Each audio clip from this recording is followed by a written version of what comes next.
Hello friends, कैसे हैं आप सब लोग। Welcome to CTET Vandana Prajapati.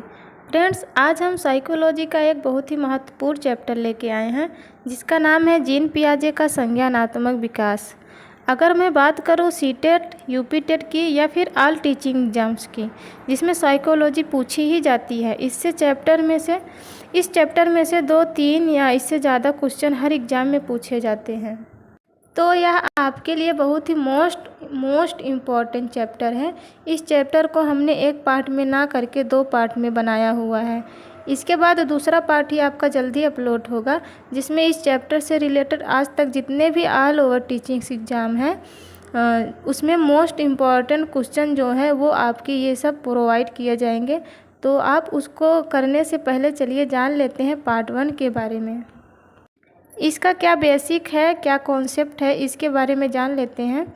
तो अगर आप पार्ट 1 एंड पार्ट 2 अच्छे से कर लिया तो मुझे नहीं लगता कि कोई चीज़ बचेगी जो आप नहीं कर पाओगे। तो चलिए पहले बात कर लेते हैं पार्ट 1 के बारे में। वीडियो को आप स्किप मत कीजिएगा, जहाँ पर भी अगर आपने वीडियो को छोड़ा, कट किया तो आपको दिक्कत आ जाएगी। चैप्टर 1 को समझने में पूरा कॉन्टिन्यूसली देखिएगा ध्यान से। तो चलिए बात कर लेते हैं संज्ञानात्मक विकास, जिसको इंग्लिश में कोग्निटिव डेवलपमेंट बोलते हैं। इंग्लिश में क्या बोलते हैं? Cognitive development. इनके जो भी नाम हैं आप इंग्लिश में ही याद रखना, क्योंकि हिंदी में तो बहुत सारे नाम लिखे होते हैं जिसमें आप लोग ज़्यादा कंफ्यूज हो जाते हैं, लेकिन इंग्लिश में तो इसका एक ही नाम देखने को मिलेगा आप सभी को। तो चलिए पहले इसके बारे में थोड़ा बात कर लेते हैं कि संज्ञानात्मक विकास जो है वो इस विकास को जीन पियाजे ने प्रतिपादित किया था। हमने इसके पिछली क्लास में देखा कि जीन पियाजे जो थे वो कहाँ के वैज्ञानिक थे। जीन पियाजे स्विट्जरलैंड के वैज्ञानिक थे और इन्होंने अपनी अवधारणा संज्ञानात्मक विकास पर दी है। तो सबसे अच्छा डिफाइन जो जीन पियाजे ने संज्ञानात्मक विकास पर किया है, इसमें से एक सिंपल सा क्वेश्चन आया था कि जीन पियाजे ने कौन सा सिद्धांत प्रतिपादित किया था। तो अगर आप पढ़े रहेंगे तो आप आसानी से बता सकते हैं कि कॉग्निटिव डेवलपमेंट यानी संज्ञानात्मक विकास का प्रतिपादन यानी सिद्धांत का प्रतिपादन कौन किया था। वो थे जीन पियाजे, जो कि कहाँ के वैज्ञानिक थे? स्विट्जरलैंड के। आप ध्यान से देखिए, एक एक लाइन मोस्ट इम्पॉर्टेंट है, रजिस्टर में नोट कर लीजिए, नहीं तो आप कुछ दिन बाद भूल जाएंगे। मेरी सजेशन यही है कि आप साथ ही साथ आप इसको नोट डाउन करते चलिए। सबसे पहले तो हम जान लेते हैं कि संज्ञान क्या होता है। संज्ञान यानी कोग्निशन।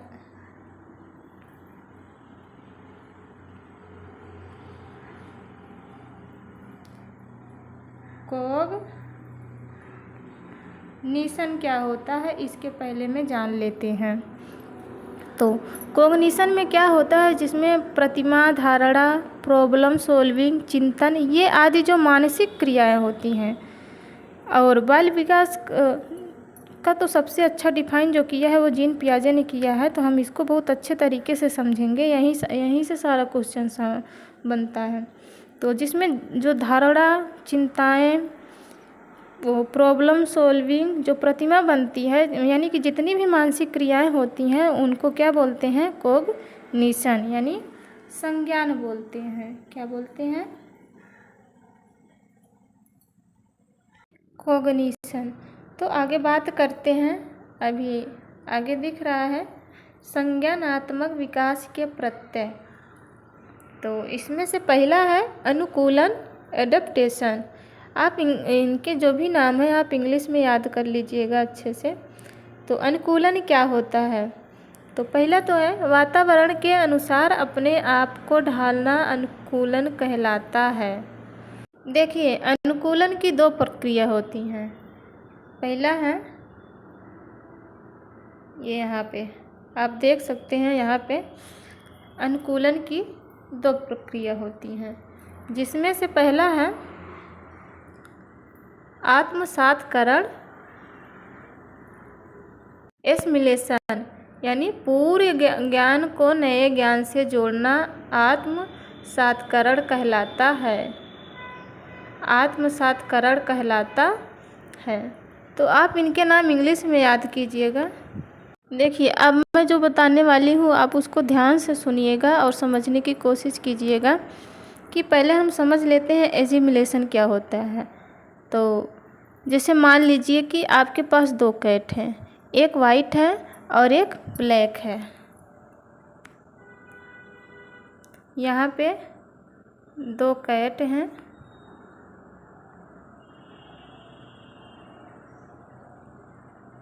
एक वाइट है और एक ब्लैक है। किसी बच्चे ने वाइट कैट को देखी, ठीक है, उसने पहले वाइट कैट को देखी तो उसने क्या देखा उसमें कि उसके 4 पैर हैं, 2 आँख हैं, 2 कान हैं, मतलब और उसका कलर वाइट है। उसने ऐसा जज किया और थोड़ी देर बाद उसने फिर किसको देखा, थोड़ी देर बाद उसने फिर ब्लैक कैट को देखा। तो फिर उसमें क्या देखा बच्चा कि उसके भी 2 आँखें हैं, 4 पैर हैं, 2 कान हैं। तो यहाँ पर बच्चा क्या कर रहा है, यहाँ पर बच्चा पूर्व ज्ञान को नए ज्ञान से जोड़ रहा है। यही आपका क्या हो जाएगा, एजिमुलेशन यानी आत्मसात करण हो गया। आई होप आप सभी को समझ में आ रहा होगा। अब बात करते हैं नंबर 2 की, जिसका नाम है समायोजन यानी एकोमोडेशन। क्या दिया है, पूर्व ज्ञान या योजना में परिवर्तन करके वातावरण के साथ तालमेल बिठाना समायोजन कहलाता है। देखिए, अब इसमें क्या करता है बच्चा, जब उसके सामने कैट आई, समझ लीजिए 2 कैट हैं, एक वाइट है और एक ब्लैक है। तो उसके सामने जब वाइट कैट आई तो बच्चा मतलब उसको देखा कि 4 पैर हैं, 2 आँख हैं, 2 कान हैं और उसका कलर वाइट है। पहले उसने वाइट को देखा।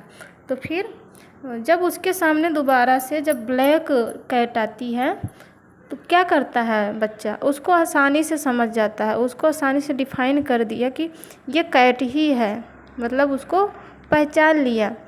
इसमें बच्चा क्या करता है, इसने पुराने ज्ञान को नए ज्ञान के साथ जोड़ दिया इसमें, ठीक है, यानी वाइट कैट को अच्छे से पहचान लिया। फिर जब उसके सामने ब्लैक कैट आई तो उसको अच्छी तरह से दोनों का तालमेल बिठा दिया यानी समायोजन कर दिया। इसी को कहते हैं एकोमोडेशन।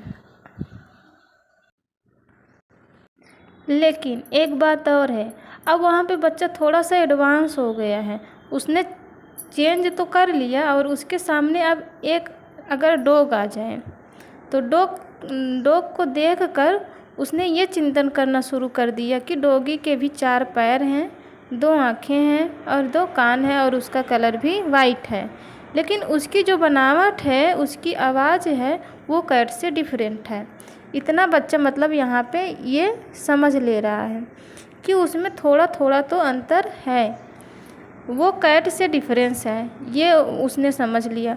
तो उसने अपने आप में चिंतन किया, मतलब चिंतन करके थोड़ा और सुधार किया और वह खुद अपने आप अनुभव से पता लगाया कि यह कैट ना हो करके बल्कि एक डॉगी है। आई होप आपने अच्छे से समझ लिया। एजिमुलेशन एंड एकोमोडेशन बहुत ही मोस्ट इम्पॉर्टेंट है आपका, ये हर एग्जाम्स में क्वेश्चन पूछा जाता है। अगला देखते हैं, विकेंद्रीकरण। अगला है विकेंद्रीकरण, जिसमें है एक ही समस्या को अलग अलग रूप में समझ पाने की योग्यता या समाधान को अलग अलग तरीके से सीखना। इसमें सिंपल सा शब्दों में लिखा है कि एक ही समस्या को अलग अलग रूप में समझ पाने की योग्यता विकेंद्रीकरण कहलाता है। आगे देखते हैं, नेक्स्ट है साम्य धारण यानी संतुलन, इसको बोलते हैं इक्विलिब्रेशन। तो हम इसको पहले तो पेज को आप करके अच्छे से समझेंगे, ये यहाँ पे, फिर हम पीछे आएंगे। ये देखिए आपका है एजिमुलेशन यानी कि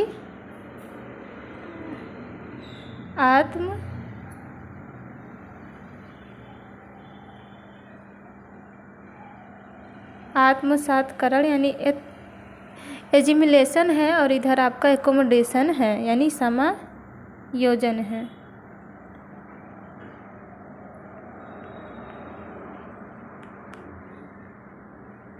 और नीचे क्या है, इक्विलिब्रेशन, यानी कि यहाँ पे बच्चा दोनों का बराबर में करके क्या बना रहा है, संतुलन। ओके, अब हम ऊपर देखते हैं, मिट जा रहा है। देखिए, इसके द्वारा बालक आत्मसातकरण और समायोजन की प्रक्रियाओं के बीच संतुलन कायम करता है।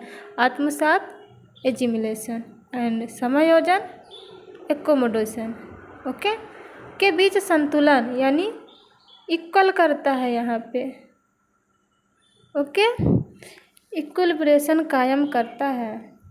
अब यहाँ पे देखते हैं फिगर में, देखिए सिंपल सा है, जहाँ पर एजिमिलेशन एंड एकोमोडेशन के बीच बच्चा संतुलन को, आप लिख लीजिएगा नोट्स में, नहीं तो भूल जाएंगे, संतुलन यानी बन जाए, वो कहलाता है हमारा इक्विलिब्रेशन। ये यहाँ पे बच्चा संतुलन बना रहा है, हमने बराबर का चिन्ह लगा के समझाया है, तो वहाँ पे क्या हो जाएगा, इक्विलिब्रेशन। आगे बात आती है आपका संज्ञानात्मक विकास की,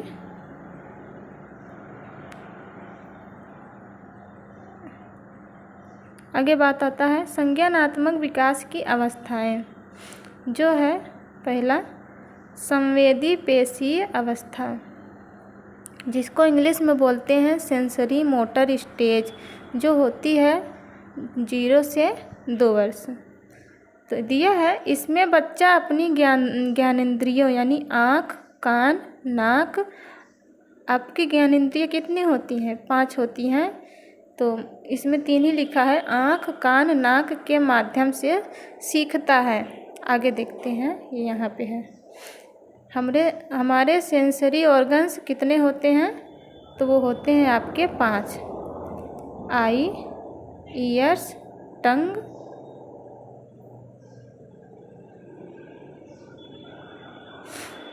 आपका आई हो गया, ईयर्स हो गया, टंग, स्किन एंड नोज, ये हमारे होते हैं सेंसरी ऑर्गन्स। कितने हैं, 5 हैं, आप इसको याद कर लीजिएगा, ये हमेशा काम आएगा आपके। तो जब बच्चा इन 5 सेंसरी ऑर्गन के माध्यम से सीखता है, तो वह पहली अवस्था में होता है। जो अवस्था का टाइम पीरियड दिया गया है वो आपका दिया गया है यहाँ पे, कितना दिया गया है, 0 से 2 वर्ष। ओके, आप इन्हें अच्छी तरह से याद कर लें। देखिए, इसमें एक पॉइंट और आ रहा है इसके अलावा, वो है वस्तु अस्थायित्व। आपका इसी में का है वस्तु अस्थायित्व यानी ऑब्जेक्ट परफॉर्मेंस। इसमें क्या है, जब बच्चा छिपी हुई चीज़ों को ढूंढकर निकाल लेता है। फॉर एग्जाम्पल, आपने बच्चे की कोई चीज़ यानी खिलौना तकिए के नीचे छुपा दिए हैं, तो बच्चा अपने जो सेंसरी ऑर्गन्स हैं उनके माध्यम से उसे ढूंढकर निकाल लेता है। यही आपका क्या हो जाएगा, ऑब्जेक्ट परफॉर्मेंस यानी कि वस्तु अस्थायित्व। देखिए, इसमें आपसे क्वेश्चन पूछा जा सकता है कि वस्तु अस्थायित्व का गुण किसमें पाया जाता है, तो आप सिंपल सा बता सकते हैं कि सेंसरी मोटर स्टेज में पाया जाता है। ये भी इम्पोर्टेंट है, इसको आप नोट कर लीजिएगा। अब आगे देखते हैं, नंबर 2 है, क्या है नंबर 2, पूर्व संक्रियात्मक अवस्था। हम अवस्था के बारे में बात करें, ध्यान से समझिएगा आप लोग। हमने पहली अवस्था पढ़ ली, जिनमें एक टॉपिक है वस्तु अस्थायित्व का, वस्तु अस्थायित्व का है, हमने समझा भी।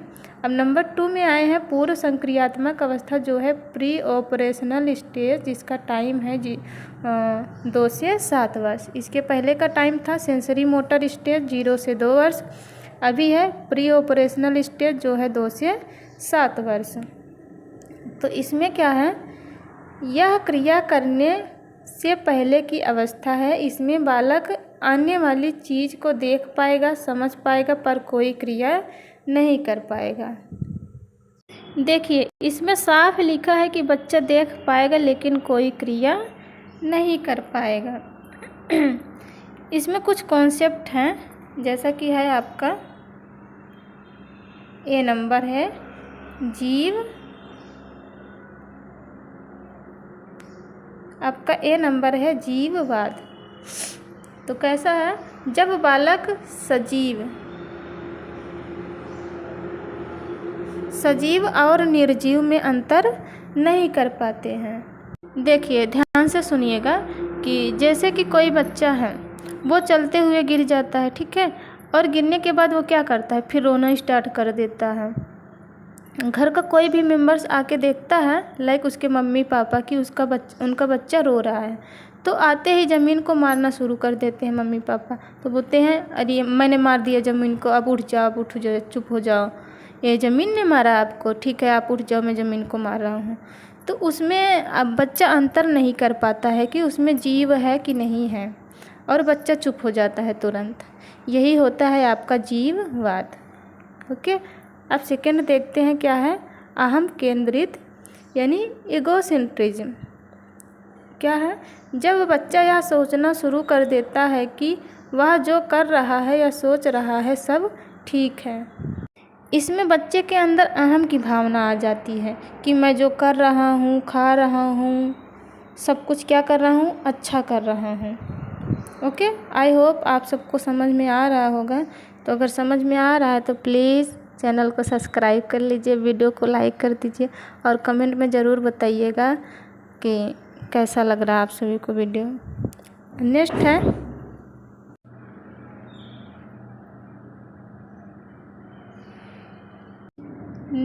सी नंबर है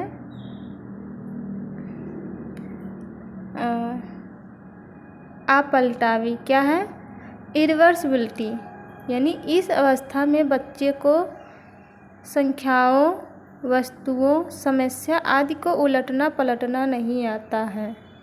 ठीक है, जैसा कि हो गया आपका मुद्रा, संप्रत्य, दूरी, भार, ऊंचाई आदि के संप्रत्यय की कमी। जैसा कि देखिए हम इसको अच्छे से डिफाइन करते हैं। जैसा कि आपने बच्चे के सामने रख दिया कि बताओ बेटा 2 + 4 कितना होता है, तो बच्चा आसानी से बोल देगा 6। यही अगर आप 4 + 2 कर दिए और बोले कि आप बताओ कितना होगा, तो बच्चा कन्फ्यूजन में आ जाएगा, उसको समझ में नहीं आएगा कि मतलब ये सिर्फ आपने संख्या पलटी है, लेकिन उसको समझ में नहीं आ रहा। तो यही हो जाएगा आपका अपलटावी का गुण, यानी बच्चा आपका उलटना पलटना नहीं सीखा है। तो आगे जो पॉइंट है हम बात करेंगे मुद्रा की। जो इसमें क्या है कि बच्चे को अगर आप सिक्के देंगे, लाइक आपने 10 रुपए के सिक्के एक एक करके ले लिए हैं, यानी 10 सिक्के हो गए। ओके, मुद्रा की बात करते हैं। तो अगर आप बच्चे को एक हाथ से, मतलब वो 10 का सिक्का लिए हैं, 10 का सिक्का नहीं, मतलब कि एक एक का सिक्का 10 लिए हैं आप, और दूसरे हाथ में आपने 500 का नोट ले रखा है। तो अब बच्चे के सामने जब दोनों हाथ ऐसे रखेंगे, बोलेंगे लो आपको कौन सा चाहिए ले लो, तो बच्चा दौड़ के आपका क्या करेगा, वो कि जो आपका सिक्का है ना उसी पे मतलब सिक्के को जल्दी से ले लेगा, और एक तरफ उन्हें जो आपने 500 का नोट दे रहे हैं उतनी आसानी से उसको नहीं लेगा। तो उसे नहीं पता कि जो नोट है उसकी कितनी वैल्यू है, क्या है। तो जितनी ज़्यादा चीज़ें होंगी बच्चा वही लेगा। यही है आपका मुद्रा संप्रत्य। ओके, आगे बात करते हैं। ऐसे ही आपका है दूरी, भार, ऊंचाई। ओके, जैसा कि आपने 2 सेम गिलास ले रखी है, सॉरी सेम नहीं, एक बड़ी और एक छोटी है।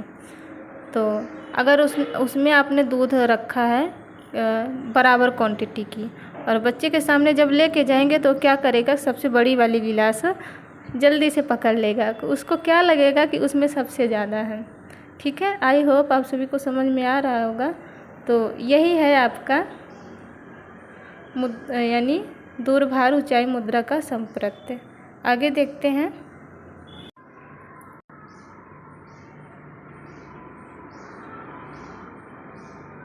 नंबर 3 है मूर्त संक्रियात्मक अवस्था, जिसको इंग्लिश में बोलते हैं कॉन्क्रीट ऑपरेशनल स्टेज। ये आपकी तीसरी स्टेज है। कुल मिला के उन्होंने 4 स्टेज बताई है।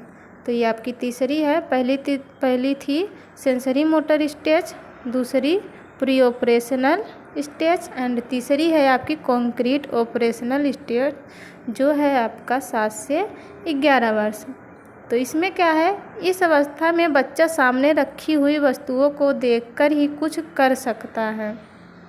ओके, जैसा कि आपका पॉइंट में दिया है, अपलटावी का गुण, जीववाद, मुद्रा, भार, ऊंचाई आदि संप्रत्य आता है। अगली स्टेज में देखा आपने कि उसको अपलटावी का गुण नहीं आ रहा था। जीववाद, वो सजीव और निर्जीव में अंतर नहीं कर पा रहा था, वो मुद्रा में अंतर नहीं कर पा रहा था, वो भार और ऊंचाई में नहीं कर पा रहा था। लेकिन इस स्टेज में बच्चा क्या करता है, उसको समझ आ जाता है, इतना उलटना पलटना सीख जाता है, सजीव निर्जीव का अंतर कर पाता है। एंड जब उसके सामने मुद्रा, भार, ऊंचाई आदि का आता है संप्रत्य, वो आसानी से समझ लेता है। आपने देखा कि दूसरी स्टेज में इन सब चीज़ की कमी थी, बट इसमें बच्चा इन सब चीज़ों को अच्छी तरह से जान और समझ लेता है। तो ये थी आपकी जीन पियाजे की संज्ञानात्मक विकास के 3 स्टेज, जो कि आपके हैं 4 स्टेज। वो एक स्टेज छूट रही है, आपकी नेक्स्ट वीडियो में आएगी। वीडियो बहुत लंबी हो रही थी, इसके वजह से नहीं हो पाया। तो मेरी एडवाइस है आप सभी से, इस चैप्टर को आप अच्छी तरह से देखिएगा। मैं आशा करती हूँ आप सभी को वीडियो पसंद आया होगा। तो मैं यहीं पे वीडियो का एंड करती हूँ। आई होप मेरी बनाई हुई वीडियो आप सभी को पसंद आई होगी। तो प्लीज़ चैनल को सब्सक्राइब कर लीजिएगा, ताकि आने वाले समय में मैं आपकी जितने भी वीडियो बनाऊँ उसका नोटिफिकेशन आप तक पहुँच जाए। तो चलिए मिलते हैं नेक्स्ट पार्ट में, तब तक के लिए थैंक यू।